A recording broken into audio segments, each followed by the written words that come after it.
तो 3.5 किलोमीटर की चढ़ाई के बाद हम सती अनुसुईया धाम में पहुंच गए हैं।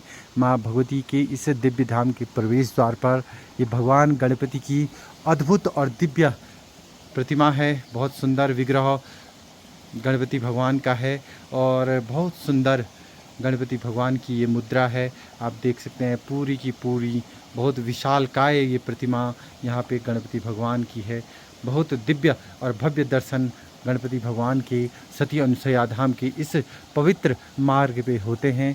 इस समय हम माँ अनुसुईया की पवित्र धाम में पहुँच गए हैं और ये 3.5 किलोमीटर की चढ़ाई अब समाप्त हो गई है और माँ भगवती का यह दिव्य धाम आपके सामने है। माँ भगवती सभी भक्तों की मनोकामनाओं को पूर्ण करे।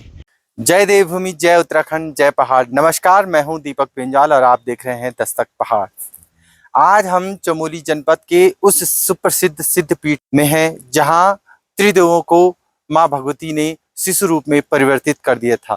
मेरे ठीक पीछे आप जो ये भव्य और दिव्य मंदिर देख रहे हैं, ये माँ अनुसुईया का मंदिर है और ये वही माँ अनुसुईया हैं जिसने ब्रह्मा, विष्णु और महेश को अपने सतीत्व से, अपने पतिव्रता धर्म से, शक्ति से शिशु रूप में परिवर्तन कर दिया था।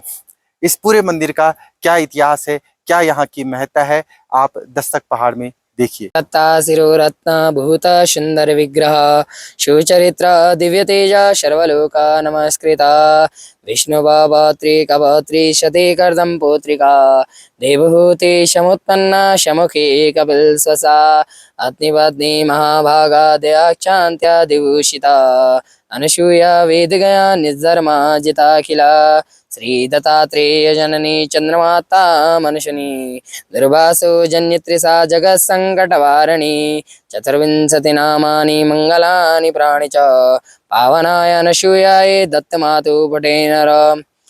सप्तयुग में माता जी और अत्रि ऋषि जी, जब इनको पुत्र प्राप्त नहीं हो पा रहा था क्योंकि अत्रि ऋषि जी जब तपस्या में चले जाते तो ये कई सालों तक नहीं उठ पा रहे थे, तो ये अपना लोक कल्याण नहीं कर पा रहे थे क्योंकि शिव भगवान जी द्वारा सप्तऋषियों को बोला गया था कि आप लोक कल्याण के लिए जाइएगा।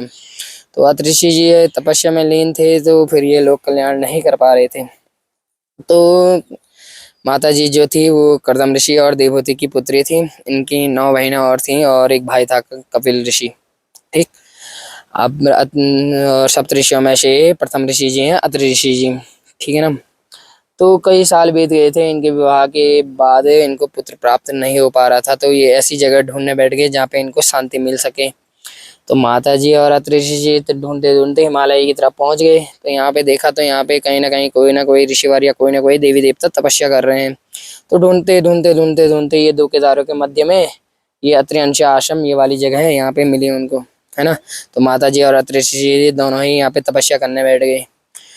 तो माता जी जो थी वो पतिव्रता थी, तो अपने पति जी की सेवा करने बैठ गए यहाँ पे। तो अत्रि ऋषि जी का यहाँ पे ध्यान नहीं लग पाया, तो यहाँ से 1.5 किलोमीटर आगे चले गए जहाँ पे विश्व में एकमात्र ऐसी जगह है जहाँ पे गंगा माता की परिक्रमा होती है। बाकी आपको कहीं भी गंगा माता की परिक्रमा का वर्णन नहीं मिलेगा। अब माता जी यहाँ पे अकेली थी तो माता जी अपने पति जी का नाम स्मरण करने बैठ गई। तो नाम स्मरण करने बैठ गई तो उनका तेज इतना बढ़ गया कि पूरे संसार में उनकी चर्चाएं चलने बैठ गई, है ना। नारद जी भ्रमण कर रहे थे तो उन्होंने देखा ये तेज कहाँ से आ रहा है। वो आए, उन्होंने देखा माता जी जो है वो अपने पति जी का नाम स्मरण कर रही हैं। फिर वो यहाँ से चले गए देख के। तो जब जा रहे थे तो वहाँ पे देखा कि तीनों देवियाँ आपस में लड़ रही है कि हम ही सर्वश्रेष्ठ पतिव्रता हैं, जगत में हमसे श्रेष्ठ कोई भी नहीं है। तो नारद जी ने ये बात सुन दी तो नारद जी उनके पास पहुँच गए, बोला कि आप तीनों से भी सर्वश्रेष्ठ एक है। तो तीनों देवियों ने पूछा कि ये कौन है। तो नारद जी ने बताया कि अत्रि आश्रम में अनुसुईया जी हैं। जब ये बात तीनों देवियों ने सुनी तो तीनों देवियाँ क्रोधित हो गई और अपने पतियों के पास पहुँच गई। बोला कि आप जाइएगा और अनुसुईया जी के पतिव्रता धर्म को भंग कर दीजिएगा, यानी कि हमसे श्रेष्ठ कोई भी नहीं होना चाहिए जगत में। तो तब तीनों देवों को ये पता था कि अनुसुईया जी जो है वो पतिव्रता है पर अपनी बीवियों की बात टाल नहीं सकते थे, इसलिए वो ऋषि मुनि भेष में यहाँ पे आए और माता जी से भिक्षा मांगी। जैसी माता जी उनको भिक्षा देने बैठ गई वैसे ही तीनों ऋषियों ने एक शर्त रख दी माता जी के सम्मुख कि हम भिक्षा तभी लेंगे जब आप निर्वस्त्र हो जाएंगे। आप कोई भी स्त्री किसी भी मर्द के सामने निर्वस्त्र तो नहीं हो सकती है। तो माता जी दुविधा में पड़ गई कि क्या किया जाए। तो माता जी ने अपने पति जी का स्मरण किया। तो अत्रि ऋषि जी ने ध्यान में बोला कि आप तीनों ही ऋषियों में जल छिड़क दीजिएगा। जैसी जल छिड़का माता जी ने वैसी वो 6 महीने के बालक बन गए, जो कि आपको पीछे दिख जाएंगे, है ना। और तो 6 महीने के बालक बन गए। फिर माता जी ने अपना दुग्ध विषपान कराया। फिर कई साल बीत गए, तीनों देव यहीं रह गए। तीनों लोगों का सारा काम रुक गया। अब सभी देवी देवता परेशान हो गए कि तीनों देव कहाँ गए। तो वो तीनों देवियों के पास पहुंच गए। तीनों देवियों को पूछा होगा उन्होंने कि कहाँ है तीनों देव, यहाँ तो सारा काम रुक गया है। तब तीनों देवियों को ये पता था कि वो तो अत्रि अंश आश्रम में गए हैं, पर ये नहीं पता था कि वो कहाँ है। तो उन्होंने नारद जी से पूछा, तो नारद जी ने बताया कि केदारखंड में बद्रिका आश्रम में अत्रि अंश आश्रम में। तब तीनों देवियां यहाँ पे आई और माता जी से पूछा कि हमारे पति देव यहाँ पे आए थे। तो माता जी ने कहा मेरे पे तो ये तीनों ही बालक हैं, अगर आपके पति देव हैं तो पहचान लीजिए और अपने शान ले जा लीजिए। तो माता जी ने उनके समक्ष एक प्रस्ताव रख दिया, अगर आप अपने पतियों को पहचानते हो तभी आपके पतिव्रता धर्म को जाना जाएगा, अन्यथा आप पे लांछन लग जाएगा पतिव्रता धर्म का, है ना। अब तीनों पुत्र थे वो एक जैसे एक शक्ल के थे। तो तीनों देवियां नहीं पहचान पाई अपने पतियों को। फिर उन्होंने माता जी से क्षमा मांगी और बोला कि आप इस संसार में सर्वश्रेष्ठ पतिव्रता हो। तब जाकर माता जी को सती शिरोमणि का दर्जा मिला था। फिर उसके बाद माता जी ने तीनों देवियों को क्षमा किया और अपने एक मंडल से फिर से जल निकाला और तीनों ही बालकों में जल छिड़का। फिर वो अपने स्वरूप में आ गए थे तीनों देव। जैसे वो वापस जाने बैठ गए, वैसे माता जी ने उनसे आग्रह किया, आप लोग तो चले जाएंगे, मैं यहाँ पे अकेली रह जाऊंगी। तो तीनों देवियों ने पूछा होगा माता जी से कि आपको क्या चाहिए। तो माता जी ने कहा मेरे को तो आप ही चाहिए। फिर तीनों देवियों ने बोला हुआ है कि हम तो आपके पास नहीं रह सकते हैं, परंतु हम अपने 3 अंश आपके पास छोड़ के जाते हैं। और एक वरदान दिया था माता जी को। तो जो 3 अंश हुए थे वो दुर्वासा ऋषि जी, दत्तात्रेय जी और चंद्रमा है, ठीक। और वरदान ये मिला था कि आप इस संसार में संतान दानी के लिए जाने जाओगे। तो जिनको संतान प्राप्त नहीं होते हैं वो एक दिन का व्रत रख के यहाँ पे आते हैं, रात्रि को यहाँ पे विश्राम करते हैं। माता जी उनको किसी न किसी रूप में दर्शन देती हैं, ठीक।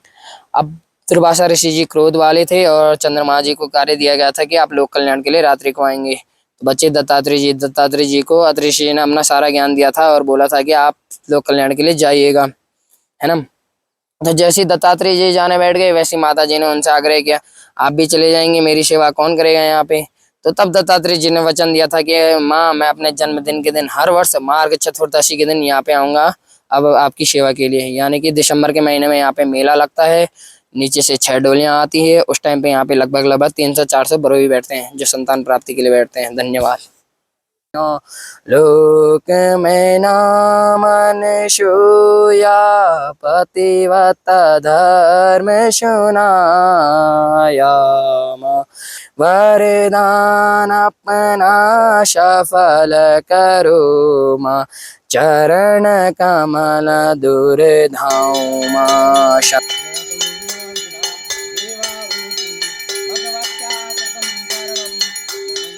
माँ सती अनुसुया के इस धाम के लिए ऋषिकेश से गोपेश्वर तक सीधी बस सेवा या टैक्सी के द्वारा भी पहुंचा जा सकता है। गोपेश्वर से 10 किलोमीटर की दूरी पर मंडल गांव आता है, जहां से लगभग 5 किलोमीटर की पैदल चढ़ाई के बाद अनुसुया धाम पहुंचा जा सकता है। यहाँ पे रहने खाने की उचित व्यवस्था है और मंदिर समिति की धर्मशालाओं के साथ स्थानीय धर्मशालाएं भी यहाँ पे मौजूद हैं।